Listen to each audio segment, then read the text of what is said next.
Hey everyone, Yasin here, and these are just some ship thumbnails I did, and I usually never do vehicles or ships, but I showed a friend of mine, Shiny Spartan, these, and he thought maybe it would be a good idea if I did a tutorial on how to, generate thumbnails like this. And I don't think I'm very good at concept art, especially hard surface stuff like ships.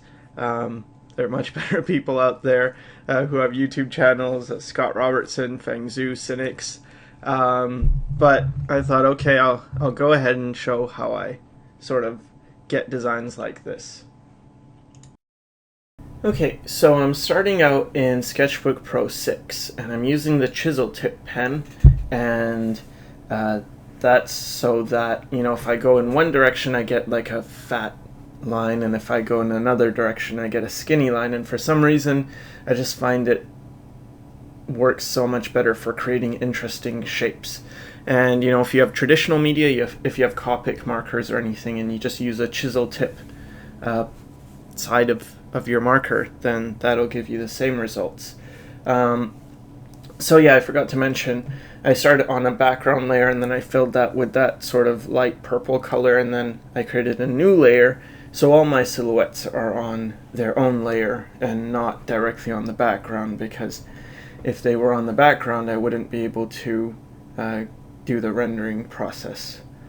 So yeah, so when I try and think of ships and designs and stuff, again, I mentioned I don't really do ships. The designs I started out in the intro with were just my first real try, and so I'm pretty much a noob, and I'm really struggling with a lot of these, but I do try and think of just shape. And so I might not be able to create plausible designs, but maybe I can create appealing shapes, and then if you create appealing shapes it sort of looks like, it looks kind of cool, maybe it'll work. So I think the key is focusing on balanced shapes, but that doesn't mean symmetrical. It just means, in some ways it's the opposite of symmetry, like I'll think of having a heavy area, and then maybe it's smaller, and then like a longer area that is less heavy, more light, and then stick them together.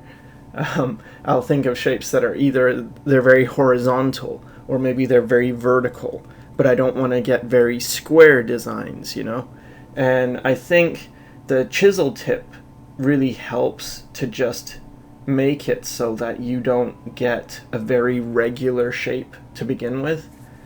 And here you can just see how much I'm struggling.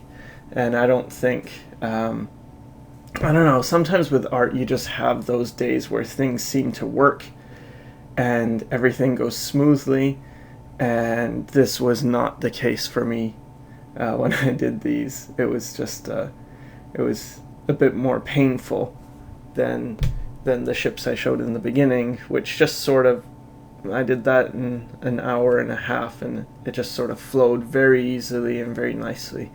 And this one is a lot more of a struggle. So now I'm in Photoshop, and I'm just creating some colors on their own layer so I can sample those, and then I can start blocking in value. So I used a clipping layer that's clipped down to my silhouette, and now I'm working on a layer underneath everything to paint in some windshields and propellers and things.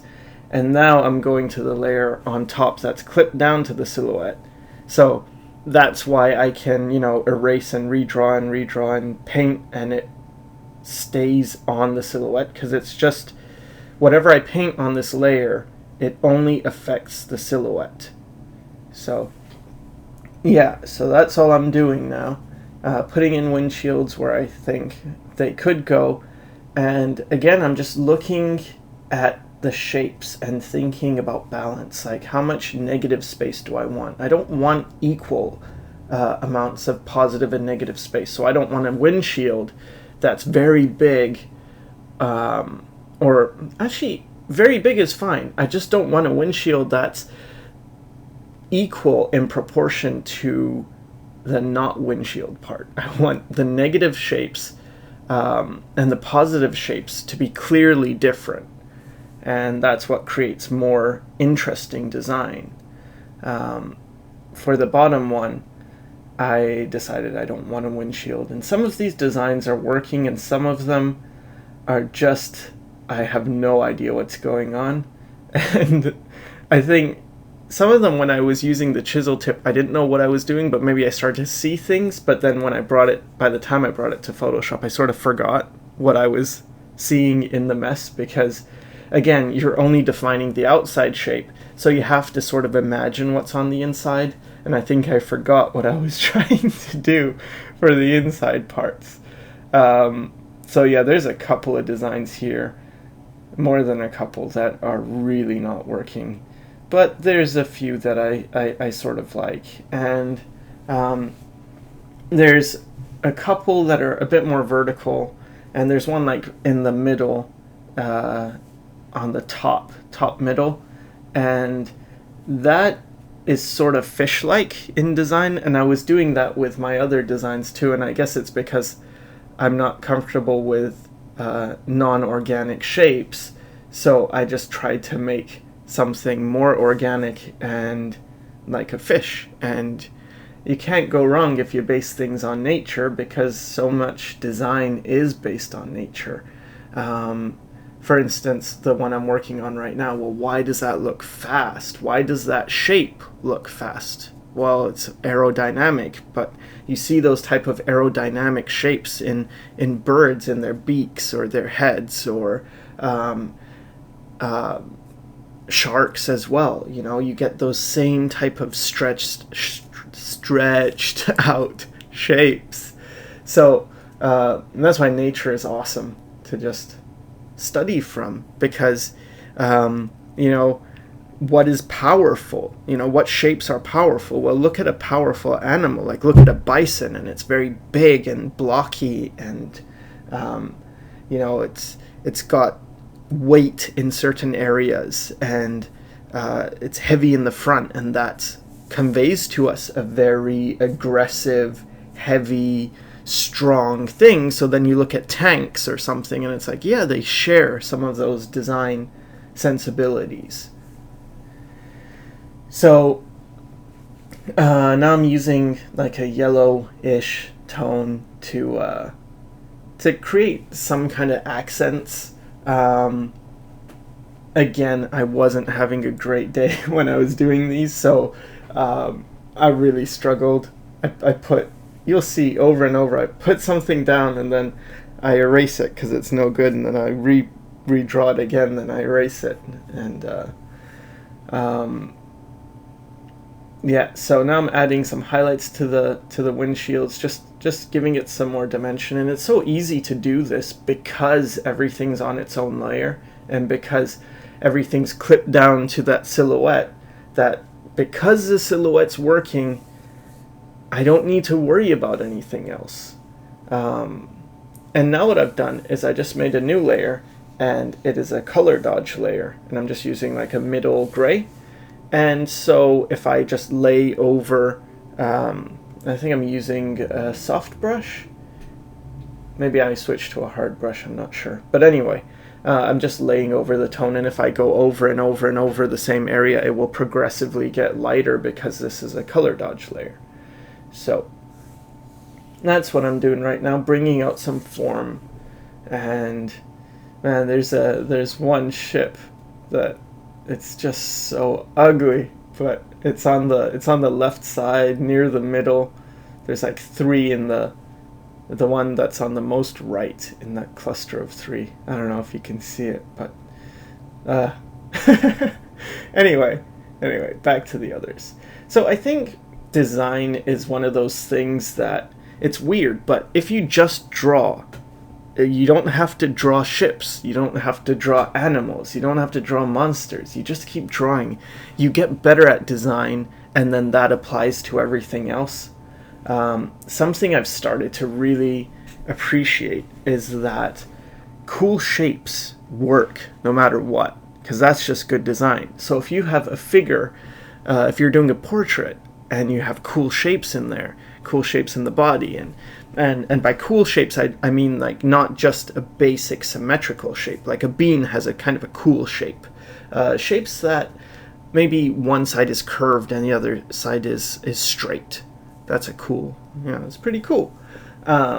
Those type of shapes, they work really well regardless of what you do. It will just create good design.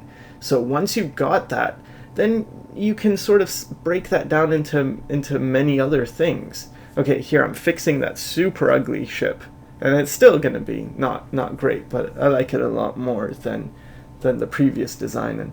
And yeah, these things are thumbnails, so you could definitely comment on how the perspective is all messed up, or these ships would not work. Again, I know nothing about vehicles. I know they need engines. I know that like a cockpit, it's a good idea to have one of those. And then the rest, it's just like, well, these are spaceships, I guess. And for this ship that I'm working on right now, I don't know, I sort of thought the front is like a rail gun and it shoots out energy. And I don't know, that was my intention. I wanted it to look more evil. So I don't know, I thought, oh, I won't use yellow, I'll use red, because the black and the red will look evil.